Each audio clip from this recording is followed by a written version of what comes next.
Te damos gracias, Señor, por este día maravilloso, por este día precioso, Señor, en el que tú nos permites estar aquí en tu casa, Señor. Gracias, Padre, por cada una de las personas que hoy están aquí, Señor. Ponemos en tus manos cada corazón, ponemos en tus manos, Señor, esta prédica, este mensaje. Que seas tú, Señor, hablando a través de mi vida, Señor. Que sea tu Espíritu Santo hablando, Señor, y quitando todo rastro de humanidad que pueda haber en este mensaje, Señor. Y que sea tu palabra 100% transmitida, Señor. En el nombre poderoso de tu Hijo Jesús. Amén y amén. Bueno, iglesia, hoy les voy a pedir que por favor se mueva ahí un poquito, que se desperece. Hoy no quiero ver ojitos llamándome así, porque hoy el mensaje es un mensaje fuerte, un mensaje confrontante que el Señor y el Espíritu Santo han puesto en mi corazón para transmitir hoy. Y quiero arrancar este mensaje con un ejercicio, y es un ejercicio de preguntas basado en ¿cuántas veces nosotros nos miramos al espejo? Creo que ahí ya está. ¿Cada cuánto nos miramos al espejo? Tal vez todos los días. ¿Cuántas veces durante el día nos vemos al espejo? ¿Cuánto tiempo duramos frente al espejo?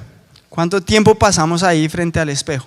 Normalmente es la mujer un poco más que el hombre, ¿cierto? No siempre, dice mi esposa, no siempre. ¿Por qué nos miramos al espejo? ¿Por qué? ¿Por qué nos miramos al espejo? Para ver si estamos bonitos, si tal vez necesitamos arreglarnos aquí, para ver qué tenemos de defectuoso en nuestra cara, en nuestro cuerpo. Nos miramos cuerpo completo y decimos, uy, estoy pasadito, hay que hacer ejercicio. ¿Qué ahí aplica a esta pregunta? ¿Qué o a quién vemos en el espejo? Cuando usted se mira al espejo, ¿a quién ve? ¿Qué ve? ¿Cuál es la identidad que usted ve? Y ya llevándolo a la realidad, no, es que yo me veo el barrito, me veo tal vez la manchita que me está saliendo por el sol. Y la última, ¿qué hacemos mientras nos vemos al espejo? ¿Qué hacemos? ¿En qué pensamos? Tal vez nos tiramos juicio en contra de nosotros. Uy, no, Andrés, a usted le falta esto aquí. O pensamos en qué vamos a hacer. No, este barro ya está listo para despichar y pin, salpicamos el espejo. ¿Qué hacemos? ¿Qué hacemos mientras nos vemos al espejo? ¿En qué pensamos? Y esta prédica, este mensaje es basado en eso, en un reflejo. Vamos a ver un reflejo. ¿Un reflejo de quién? De esta iglesia. Un reflejo de nosotros mismos. Porque nosotros somos la iglesia, nosotros somos el cuerpo de Cristo. Y ese es el reflejo que nosotros vamos a ver ahorita. Y es por eso que he nombrado este mensaje, las 7 iglesias, un reflejo de nuestra condición.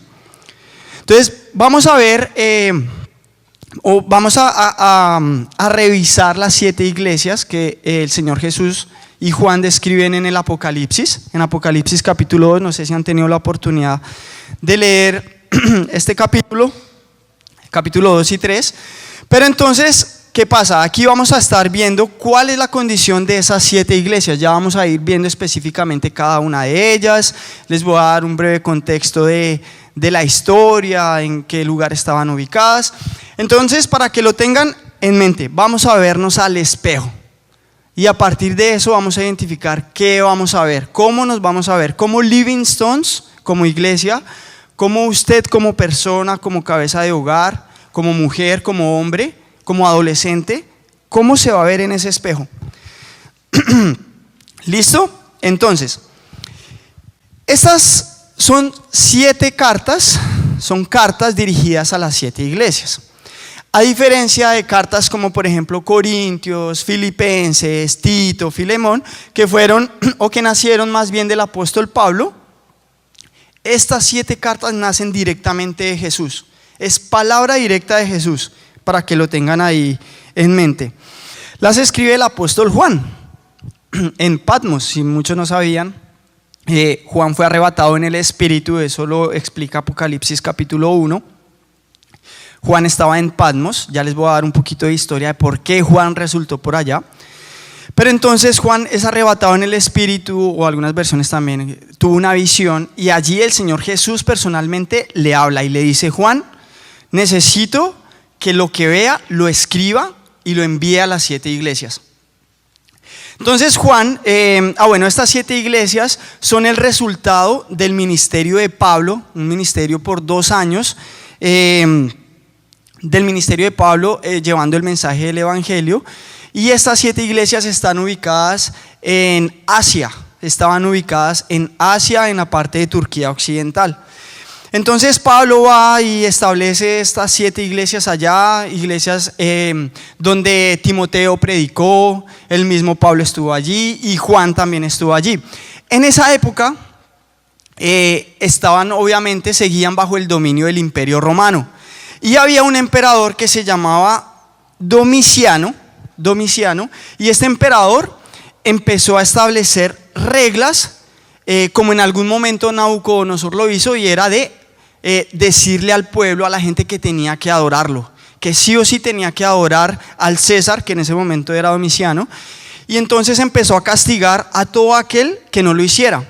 Entonces obviamente las 7 iglesias que ya estaban allí sufrieron persecución, sufrieron encarcelamientos, asesinatos, y obviamente Juan no fue la excepción. Muchos estudiosos, esto no lo puedo comprobar, pero me lo encontré por ahí cuando estaba estudiando, me encontré esto que me pareció súper interesante, y es que algunos estudiosos dicen que Juan iba a ser martirizado, que de hecho el mismo César Domiciano pidió o dio la orden de capturar a Juan y lo pusieron en una olla hirviendo hasta morir. Esto lo dicen estudiosos que han visto pergaminos, y no lo sostengo, pero me pareció súper interesante. Y dicen que Juan pasó en limpio, no le pasó absolutamente nada en esa tortura. Entonces, en su desespero, el César exilió a Juan y lo mandó a la isla de Patmos, una isla súper retirada que básicamente era como una isla donde mandaban ya esclavos, gente mala. Entonces lo exiliaron a Patmos, por eso resultó allá. ¿Y por qué menciono este caso de la olla hirviendo? Porque me parece increíble, y pues tiene un precedente, ¿no? Lo vimos con Sadrach, Mesach y Abednego cuando fueron lanzados al horno. Hay un precedente donde no les pasó nada, y pues claramente el poder del Señor es de locos. Entonces, así resultó Juan en Patmos, que ahí es cuando tiene su visión. Según la historia, más o menos dice que Juan tendría aproximadamente entre 85 a 90 años cuando tuvo la visión, y es aquí ya donde el Señor Jesús le revela todo el Apocalipsis. Hoy nos vamos a enfocar en esta revelación, en estas 7 cartas que nacen directamente de Jesús. Y estas cartas tienen una estructura. A mí me parece muy interesante. Me estoy alargando un poquito en el contexto, pero es que esto es chévere, porque normalmente conocemos una faceta del Señor Jesús en el Nuevo Testamento, obviamente, del Señor humilde, ¿sí? Amoroso, de un Dios que te atiende, que es paciente. Pero en el Apocalipsis nos muestra una versión del Señor Jesús magnificente, impetuosa, magnífica. Mejor dicho, no tengo palabras para describir cómo el Señor Jesús es mostrado allí en el Apocalipsis, como el Rey de los ejércitos celestiales. Mejor dicho, nos abre una visual absoluta de cómo era Jesús. Y una de las partes de esta estructura en la carta es que hay descripciones de Jesús. No vamos a entrar al detalle de esas descripciones, pero esta es la estructura. Contiene una declaración de la condición de la iglesia. Primero eso. Segundo, incluye un veredicto. ¿Qué implica un veredicto? Un juicio directamente de Jesús, donde dice: esto está bien, esto está mal. Tiene también un mandato. Tiene que hacer esto, iglesia. Esto es lo que hay que hacer. Y tiene también una promesa de recompensa. Entonces, en resumen, ¿qué tiene? La carta tiene una descripción de Jesús como tal, tiene un veredicto de una condición, te dice esto está bien, esto está mal, y te dice si haces esto te voy a recompensar así, o por el contrario, si no lo haces, esto es lo que va a llegar a tu vida. Y es un mensaje de exhortación no solamente para las iglesias, sino para todos nosotros. Por eso es un espejo vivo que nos va a permitir mirar en qué condición estamos nosotros, no solamente como iglesia, sino como personas, ¿vale? Y nos vamos a enfocar netamente en lo que estas iglesias estaban haciendo mal y en lo que estaban haciendo bien también, pero el foco es vernos reflejados en esos defectos que esas iglesias tuvieron, ver si nosotros estamos en eso y lo que necesitamos hacer para salir de esa situación, ¿vale? Entonces, nuestra primera iglesia es Éfeso. Éfeso.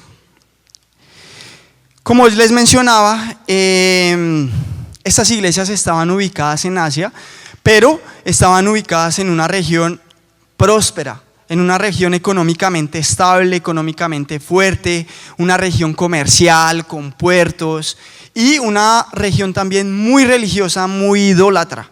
Obviamente bajo el dominio del Imperio Romano, la idolatría, la adoración a los césares, la adoración a los baales, pues obviamente que era algo que estaba ahí. Y les pido por favor, yo sé que la diapositiva tiene la palabra, pero vaya a la palabra, vaya a su celular, vaya a su Biblia física y vayamos a Apocalipsis 2:2. Apocalipsis 2:2, nos vamos ahí a Éfeso. Quiero que lea conmigo, por favor. Voy a leerlo en la Nueva Traducción Viviente. Ahí vamos a estar también jugando con las versiones un poco. Entonces dice: yo sé todo lo que haces. He visto tu arduo trabajo y tu paciencia con perseverancia. Sé que no toleras a la gente malvada. Has puesto a prueba las pretensiones de esos que dicen ser apóstoles pero no lo son. Has descubierto que son mentirosos. Has sufrido por mi nombre con paciencia sin darte por vencido. Pero tengo una queja en tu contra. No me amas a mí ni se aman entre ustedes como al principio. Mira hasta dónde has caído. Vuélvete a mí y a las obras que hacías al principio. Si no te arrepientes, vendré y quitaré tu candelabro de su lugar entre las iglesias. Entonces vamos a empezar a desglosar esta condición que tiene la iglesia de Éfeso. En la versión Reina Valera dice: has dejado tu primer amor. Has dejado tu primer amor. Dice en la Reina Valera, si quiere vaya a la Reina Valera y verifíquelo, dice: has dejado tu primer amor. Y veamos esta connotación. Dice, el Señor Jesús dice, recordemos que esto viene directamente del Señor Jesús, dice: yo conozco tus obras. ¿Esto qué quiere decir? El Señor sabe lo que hace, sabe lo que hacemos, perdón. El Señor definitivamente ve lo que hacemos. O sea, a veces nosotros pensamos que nadie nos está viendo y pecamos, la embarramos, pero el Señor conoce absolutamente todo. Él lo está viendo. No solamente como individuos, como cuerpo de Cristo también Él sabe lo que estamos haciendo como iglesia. Entonces, ¿qué estaba haciendo Éfeso bien? ¿Qué estaban haciendo bien? Dice: he visto tu arduo trabajo, he visto tu paciencia con perseverancia, sé que no toleras a la gente malvada, has puesto a prueba las pretensiones de esos que dicen ser apóstoles pero no lo son. Entonces en el espejo tenemos lo que están haciendo bien. Y veámonos a ese espejo. ¿Qué estamos haciendo esto que Éfeso estaba haciendo bien? Estamos haciendo un arduo trabajo en la obra de Dios. Esperamos con paciencia, o tal vez recriminamos y pedimos todo ya. O tal vez somos desagradecidos y no esperamos en el tiempo del Señor. O tal vez comemos entero. Tal vez alguien nos dice algo que según viene de Dios y no lo validamos con la palabra. Porque ¿cómo hacía Éfeso para darse cuenta y desenmascarar a los falsos apóstoles? Leyendo la palabra. Hoy estamos aptos para tener argumentos, para saber defender una posición de pronto ante un falso pastor, ante una falsa persona que viene falsamente en nombre de Dios. Tenemos ese conocimiento bíblico para decir, no, sabes que esto no es lo que el Señor quiere porque mira lo que dice en su palabra. Entonces, esto implica conocer la palabra de Dios, conocerlo a Él. Esto es lo que está haciendo bien Éfeso. Ahora vayamos a lo que no está haciendo bien. Dice en la Reina Valera, has dejado tu primer amor. Y esto es seriamente malo porque por algo es lo primero que aparece en el capítulo 2, cuando empezamos a leer las cartas. Es lo primero que aparece, es el primer defecto que aparece en Éfeso y en todas las iglesias. No creo que sea coincidencia que primero haya hablado de Éfeso. Has dejado tu primer amor. Y eso del primer amor, ¿qué es? ¿Qué es el primer amor? Yo no sé, obviamente sí, ustedes han tenido esa cita romántica donde ya definitivamente son novios, están en pleno enamoramiento, que todo es chévere, que usted quiere ver a esa persona sea como sea, que no le importa la hora, no importa si está cansado de trabajar, pero usted la quiere ver o lo quiere ver, quiere estar con ella o con él, quiere pasar tiempo y se siente esa pasión de querer estar todo el tiempo con esta persona. Yo me acuerdo que con Livia ya en mis inicios yo salía de trabajar 10 de la noche viviendo en Bogotá.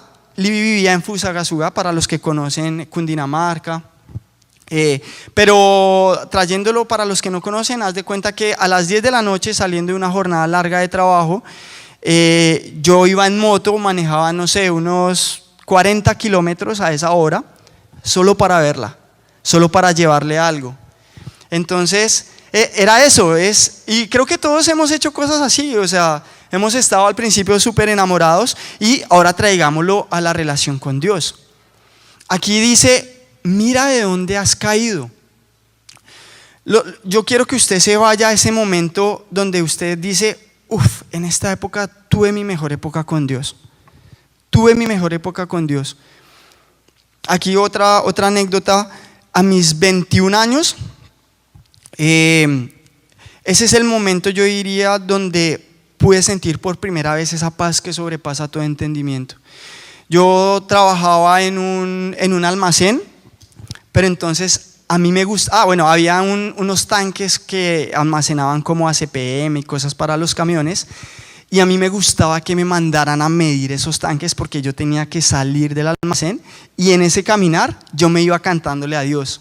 Y me gustaba porque nadie me veía, me podía, mejor dicho, ahí sí dejar llevar, y entonces yo quería que me mandaran a hacer eso, pero eso se fue perdiendo, ese amor, ese fervor, y lo mismo aplica para la oración, para estar ese tiempo con Él, con el Señor. Se fue perdiendo, se fue diluyendo, y eso nos pasa como iglesia.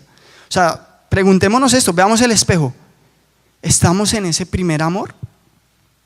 ¿Lo hemos vivido siquiera? Y aquí hay otra cosa, en la Reina Valera dice, has dejado tu primer amor, lo has dejado. ¿Por qué dice dejar y no perder? No, has perdido tu primer amor. Si uno pierde algo, lo puede perder por accidente, y cuando uno quiera volverlo a buscar, ya uno no sabe dónde está, porque lo perdió. Pero aquí la palabra dejar tiene un impacto altísimo, y es que tú dejaste algo de manera consciente, tú lo quisiste dejar. Sí, es consciente, tú lo estás decidiendo, no, sin culpa lo perdí, no, has dejado. Pero aquí viene la buena noticia, tú dejaste algo, pero normalmente tú sabes dónde lo dejaste. Y aquí el llamado del Señor Jesús para Éfeso fue, arrepiéntete y vuelve a ese primer amor. Volvamos a ese primer amor. Esa es la primera cosa que como iglesia queremos ver. Estamos en ese primer amor, estamos en ese enamoramiento. Si no, volvamos a Él. Y aquí hay otra parte importante que dice, no me aman a mí ni se aman entre ustedes. Y aquí también hay una connotación importante, una relación. Yo no puedo amar a mi hermano en Cristo si no amo al Señor. Y no amo al Señor si no amo a mi hermano en Cristo. Yo no puedo decir, Señor, yo te amo y quiero hacer lo mejor para ti cuando estoy en una pelea con mi hermano. en la iglesia, en mi casa, cuando no la puedo o no lo puedo ver ni en pintura. Uy, no, es que no lo puedo ver ni en pintura. No, ojo, porque esto estaba fallando Éfeso y veamos si ese reflejo aplica para nosotros. Vamos a pasar a la... bueno, déjenme leerle esto.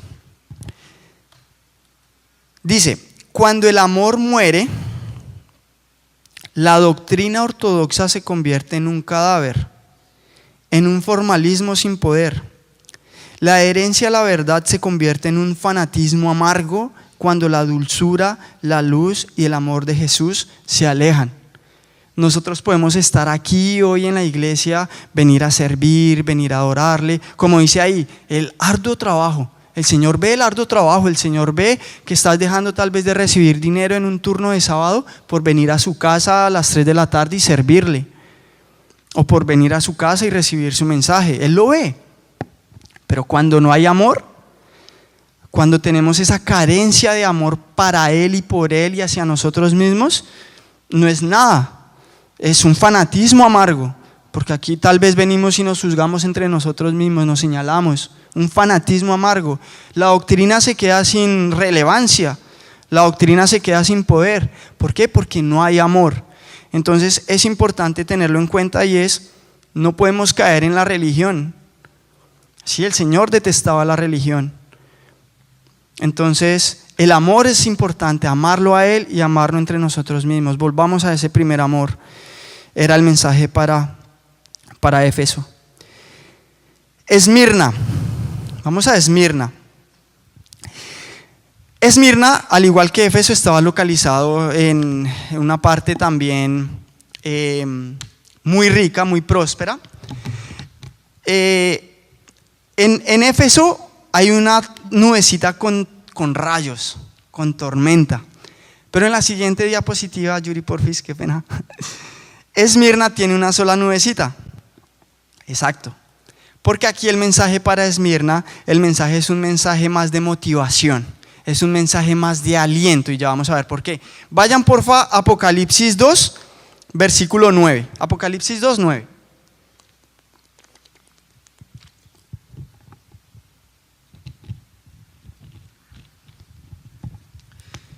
Dice: de la misma manera que el Señor conoce las obras, también conoce las tribulaciones. Perdóname, aquí. Yo sé de tu sufrimiento y tu pobreza, pero tú eres rico. Conozco la blasfemia de los que se te oponen. Dicen ser judíos, pero no lo son, porque su sinagoga le pertenece a Satanás. No tengas miedo de lo que estás a punto de sufrir. El diablo meterá a algunos de ustedes en la cárcel para ponerlos a prueba, y sufrirán por 10 días. Pero si permaneces fiel, incluso cuando te enfrentes a la muerte, te daré la corona de la vida. Entonces veamos que aquí la condición de Esmirna, ellos están bien. Es una iglesia pobre, en una ciudad de ricos, en una ciudad próspera. ¿Pero por qué eran pobres? Los cristianos estaban en persecución, ¿sí? Entonces obviamente la cultura romana estaba enfocada mucho a ciertos comportamientos, y el cristiano iba en contra de todo eso. Entonces, ¿qué pasaba?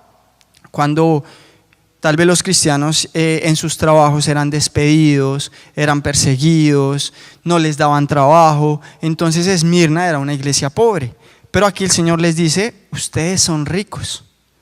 Obviamente que hace referencia a ricos en espíritu, ricos en obra. El Señor conoce absolutamente todo.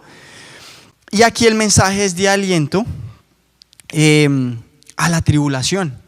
El Señor no solamente conoce nuestras obras, como lo leía en algún momento, sino que conoce nuestras tribulaciones.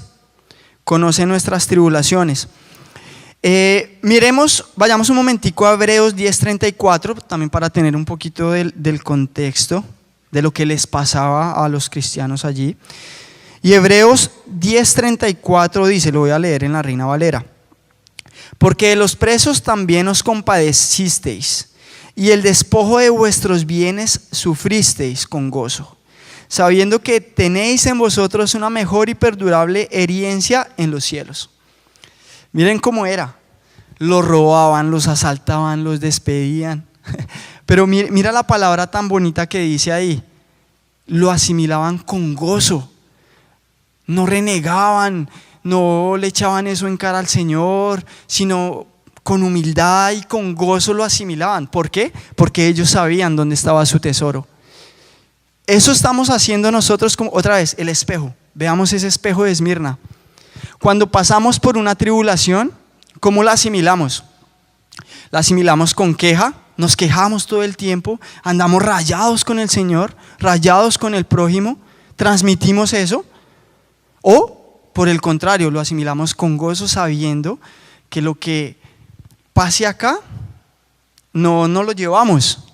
Lo que hagamos acá, en términos materiales, no nos lo llevamos, sino nuestro tesoro está en otro lado. Y por eso el Señor Jesús se lo reconoce a Esmirna. Pero ¿qué dice? El Señor dice, tranquilos que va a estar perfecto, tranquilos que todo va a mejorar, tranquilos que yo le voy a devolver lo que le asaltaron, tranquilos que yo sé que son pobres, pero los voy a bendecir, los voy a poner en el lugar que merecen. No, todo lo contrario. Dice, yo sé lo que han vivido, pero ¿sabe qué? Se va a poner peor. Van a sufrir encarcelamientos, van a sufrir persecuciones y hasta muerte. Pero si permanecen fieles, les voy a dar la corona de la vida. Ayer iba en el carro con mi esposa, no me acuerdo hacia dónde, y Libby llega y me dice, amor, tenemos que empezar a planear lo del parto. Y yo le dije, amorcito, pues tenemos tiempito, si quieres empecemos. Y llega y me dice, Libby me dice, listo amor, bueno, empecemos. Yo te voy a hablar de una serie de cosas, quiero que no me lo tomes a mal y que lo hablemos con responsabilidad. Y yo dije, ¿y ahora con qué me va a salir? Y me dice, amorcito, si en el parto las cosas se complican, tenemos que decidir quién tiene la prioridad, mi vida o la vida del bebé. Y me hizo esta otra pregunta. Bueno, ni siquiera fue pregunta, fue una solicitud. Me dijo, si el parto se complica y mi vida está en riesgo y no se puede hacer nada porque así el Señor lo pidió, quiero que hagas 3 cosas por mí. O sea, ese escenario me quebró completamente, no había respondido nada, o sea, el solo hecho de imaginarlo me quebró, no podía ni hablar. Y no voy a entrar mucho en detalle de lo que hablamos, pero me recordó a Esmirna. ¿Cómo asimilaría yo una situación así? ¿Sería un Job o sería una esposa de Job que le dijo, maldiga a su Dios? O le diría, Señor, así como tú me das, también quitas. Y esto es un mensaje para ustedes también. Tal vez la situación esté difícil, pero el Señor le dijo a Esmirna, se va a poner peor. ¿Cómo vamos a enfrentar eso? Mire ese espejo y diga, ¿cómo lo va a enfrentar? Vamos a pasar a Pérgamo. Y vayamos por favor a Apocalipsis 2:13. Apocalipsis 2:13. Yo sé que vives en la ciudad donde Satanás tiene su trono. Sin embargo, has permanecido leal a mi nombre. Rehusaste negarme, aun cuando mi fiel testigo Antipas murió como mártir en medio de ustedes, allí en la ciudad de Satanás. Pero tengo unas cuantas quejas en tu contra. Toleras a algunos de entre ustedes que mantienen la enseñanza de Balaam, quien le enseñó a Balac cómo hacer tropezar al pueblo de Israel. Les enseñó a pecar, incitándolos a comer alimentos ofrecidos a ídolos y a cometer pecado sexual. De modo parecido, entre ustedes hay algunos nicolaitas que siguen esa misma enseñanza. Arrepiéntete de tu pecado, o de lo contrario, vendré a ti de repente y pelearé contra ellos con la espada de mi boca. ¿Qué está haciendo bien aquí Pérgamo? vive en una ciudad de Satanás. ¿Por qué ciudad de Satanás? Porque había mucha idolatría, había mucho pecado sexual. Era tan moralmente destruida que para ellos obviamente abstenerse del pecado sexual era algo completamente loco para ellos. Y yo veo hacia atrás esa historia de cómo era esa iglesia de Pérgamo, ese contexto histórico, y yo lo traigo acá. ¿Cómo estamos viviendo hoy acá en Australia? ¿Cómo están las condiciones hoy en términos de libertinaje, de moralidad, en términos, cómo nos venden las redes sociales, las series, películas, el tema sexual, de inmoralidad sexual? Aquí es específico para Pérgamo: idolatría e inmoralidad sexual. Y muchos decimos, no, es que antiguamente era más duro, era más fácil, hoy en día es más difícil. No, allá en esa época también era difícil, y más porque ese tipo de comportamientos eran promovidos desde el poder, desde los gobiernos.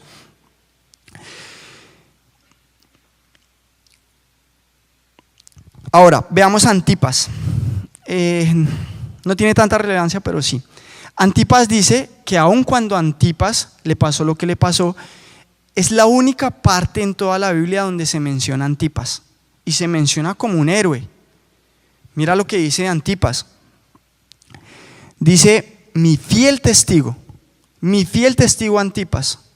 Él no es nombrado como un profeta, no se habla mucho de él, pero esto nos deja ver claramente que el Señor Jesús se fija en todos. Se fijó en Antipas, a pesar de que no era mundialmente conocido, y lo puso ahí.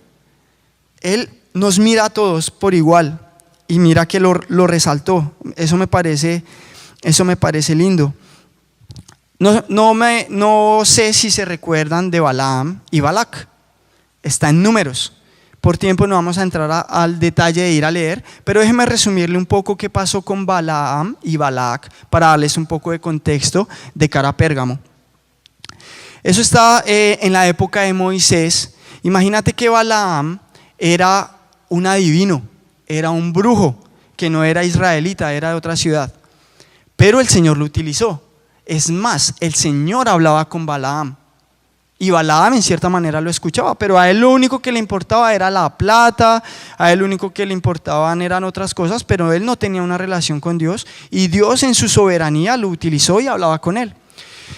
Balac era un rey moabita que quería venganza del pueblo de Israel, porque veía cómo se esparcían, veía cómo ganaban terreno, y obviamente veía cómo derrotaban a su ejército. Entonces Balac, ¿qué dice? Necesito a Balaam porque yo sé que él lo que bendice es bendecido y lo que maldice es maldito. Necesito que me lo traigan para que maldiga al pueblo de Israel. Entonces el hombre fue y mandó a llamar a Balaam. Y Balaam le dijo: vea, yo lo que voy a hacer es que le voy a consultar a Jehová, y lo que él me diga, eso voy a hacer. Y bueno, así se fue varias veces, pero el punto es que Balaam le consultaba a Jehová, y Jehová le decía: bendice a mi pueblo Israel porque es mi pueblo bendito.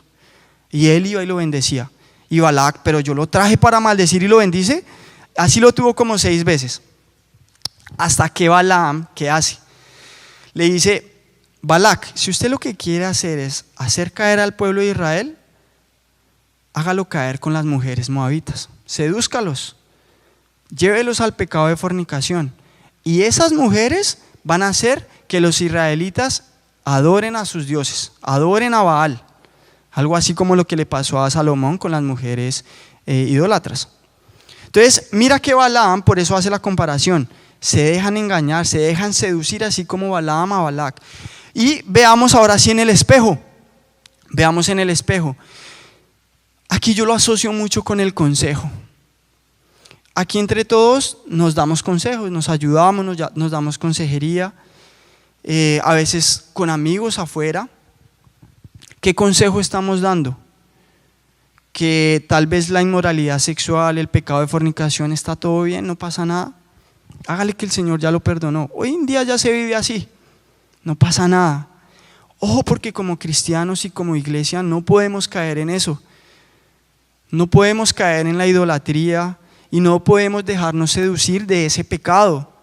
El pecado de la inmoralidad sexual, el pecado de la fornicación está ahí clarísimo.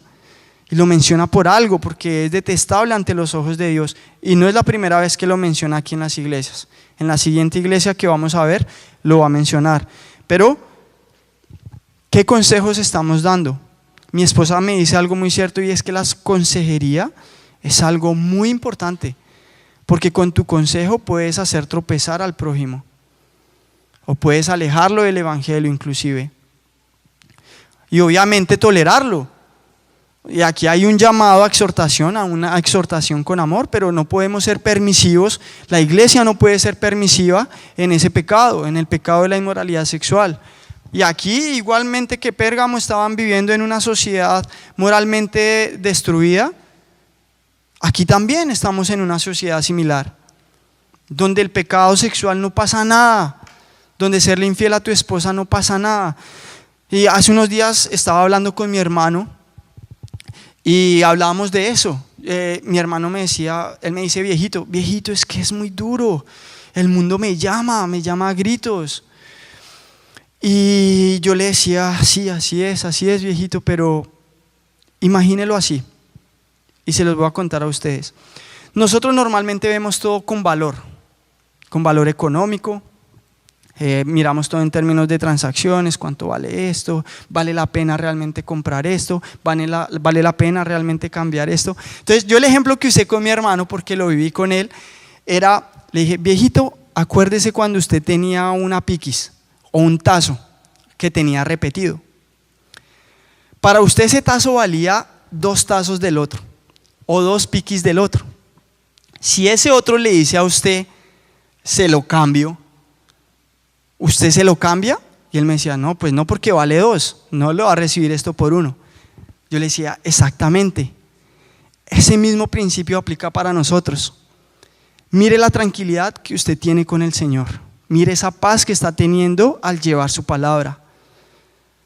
Hombre, mire ese hogar que tiene, mire esa pareja que tiene, póngale un precio a ver si es capaz, póngale un valor.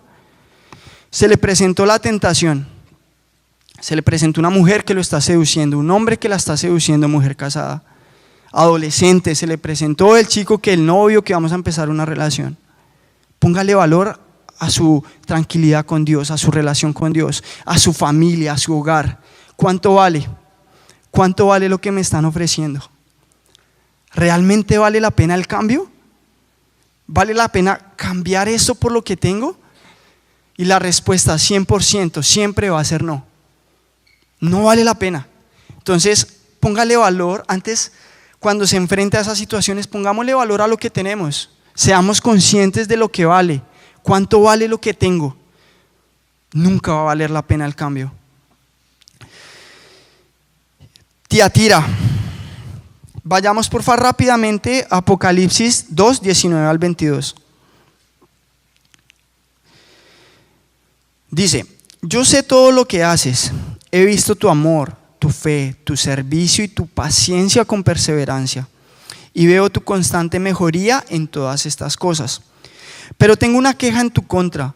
Permites que esa mujer, esa Jezabel que se llama a sí misma profetisa, lleve a mis siervos por mal camino. Ella les enseña a cometer pecado sexual y a comer alimentos ofrecidos a ídolos. Le di tiempo para que se arrepintiera, pero ella no quiere abandonar su inmoralidad. Por lo tanto, la arrojaré en una cama de sufrimiento, y los que cometen adulterio con ella sufrirán terriblemente, a menos que se arrepientan y abandonen las maldades de ella. Iglesia, el Señor Jesús no está jugando. No está jugando. Y Él está dándonos un mensaje claro de arrepentimiento. Dejemos de hacer lo que estamos haciendo. Dios es un Dios de amor, pero también es un Dios de juicio. Y el Señor es paciente y misericordioso y su gracia es grandísima, pero no podemos aprovecharnos de la gracia. No podemos quedarnos estancados en el pecado excusándonos en la gracia. Hay juicio, hay consecuencias, y el Señor es claro. los voy a poner en una cama de sufrimiento. Y aquí está muy similar a Pérgamo. Pecado sexual, Jezabel tal vez era una profetisa, una pastora de esa iglesia de Tiatira que estaba influenciando erróneamente a la iglesia, pero la iglesia, ¿qué pasaba? Comía entero. ¿Por qué comía entero? Porque no leían la palabra de Dios, porque no tenían una relación y se dejaron permear de eso, de la inmoralidad sexual, de la idolatría. Y aquí hay un punto más que quiero resaltar de este mensaje a Tiatira, y es: yo sé todo lo que haces, he visto tu amor, tu fe, tu servicio y tu paciencia con perseverancia. Has mejorado en todas estas cosas. Veamos nuevamente lo bueno que está haciendo Tiatira. Lo estamos haciendo: perseverancia, he visto tu amor, tu fe, tu servicio. El Señor no deja de lado eso, pero aquí hay algo súper importante y que todos dejamos de lado a veces. Dice: mejoría en todas estas cosas, y veo tu constante mejoría en todas estas cosas. Cuando usted se ve al espejo y dice: ¿sabes qué? Voy a ganar pecho, y se va al gimnasio y empieza a entrenar, empieza a hacer flexiones y se mira al espejo y dices: ¿sabes qué? Sí, veo mejoría constante porque lo estoy haciendo todos los días. En la iglesia, ¿estamos teniendo esa mejoría? ¿Esa mejoría en nuestra relación con Dios? ¿Esa mejoría en el servicio? ¿O estamos estancados? Llevamos 2 años asistiendo a Living Stones. Vengo el sábado a escuchar un mensaje y listo. Llevo 3 años yendo a la iglesia, pero no soy capaz de orarle a Dios en el transcurso del día. Solo voy el sábado, durante 3 años. Tal vez llevo 2, 3 años, 4 años y no le he servido al Señor. Estoy estancado en mi pecado. 3 años que lucho con eso y no soy libre. ¿Por qué? Porque no quiero, así de sencillo. Mira que el Señor le resaltó a Tiatira su mejoría constante. Y también nombra la inmoralidad sexual, al igual que a Pérgamo, pero quiero hacer focus aquí en la mejoría. ¿Somos una iglesia estancada? ¿Soy un líder de mi casa estancado? ¿Soy un adolescente también estancado con el mensaje del sábado en la escuela? ¿O en el servicio ya? ¿O realmente estoy creciendo en mi relación con Dios? ¿Realmente le estoy demostrando que lo amo a través de mi servicio? ¿Qué estoy haciendo? Iglesia, ¿qué estamos haciendo? Hay que salirnos de ese estancamiento, hay que salirnos de ese hueco. Veámonos al espejo y pongámonos a entrenar. ¿Por qué? ¿Por qué nos miramos al espejo? Porque queremos mejorar. Porque queremos ver otra versión de nosotros. Queremos ver que realmente le demos la talla al Señor.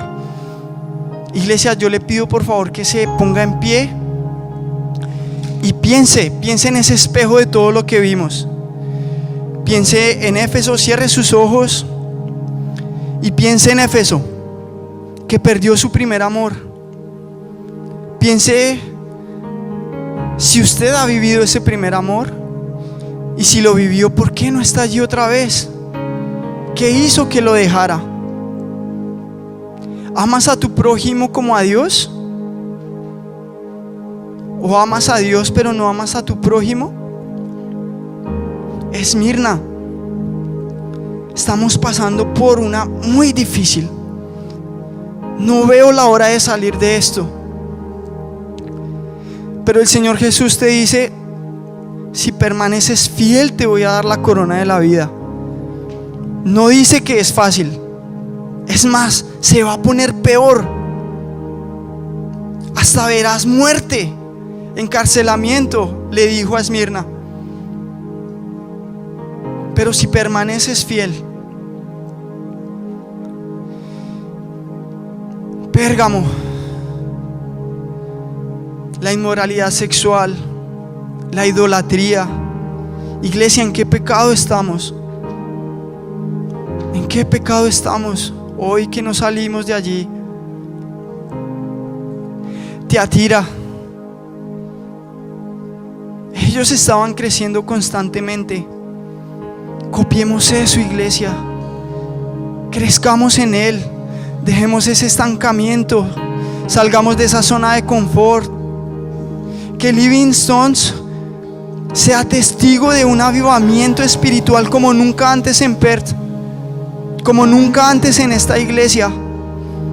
Que veamos personas que necesitan liberación, personas liberadas. Que si alguien necesita una consejería, que se le dé como Dios espera.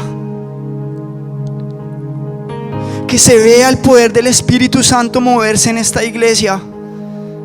Pero no lo vamos a ver si seguimos así tibios, en nuestra zona de confort, con los años pasando los años. Y sí, yo soy miembro de Living Stones, pero ¿qué estamos haciendo? Padre amado, hermoso, precioso Jesús, gracias por tu palabra, Señor. Gracias por tu palabra, porque corta, porque penetra lo más profundo del corazón, Señor. Padre, hoy ponemos en tus manos esta palabra preciosa, Señor, porque nos hablas a todos, porque nos haces un llamado de arrepentimiento genuino y nos dices: deja de hacer lo que estás haciendo.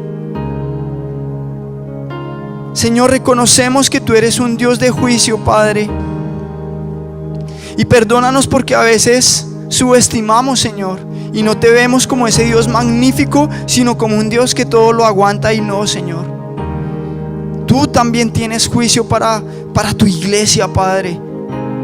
Pero, Señor, gracias por tu misericordia, gracias porque hasta aquí nos has traído, y te pido que abras nuestros ojos, que nos lleves a un despertar espiritual, a un avivamiento genuino, a un arrepentimiento genuino, a una convicción de pecado, Señor.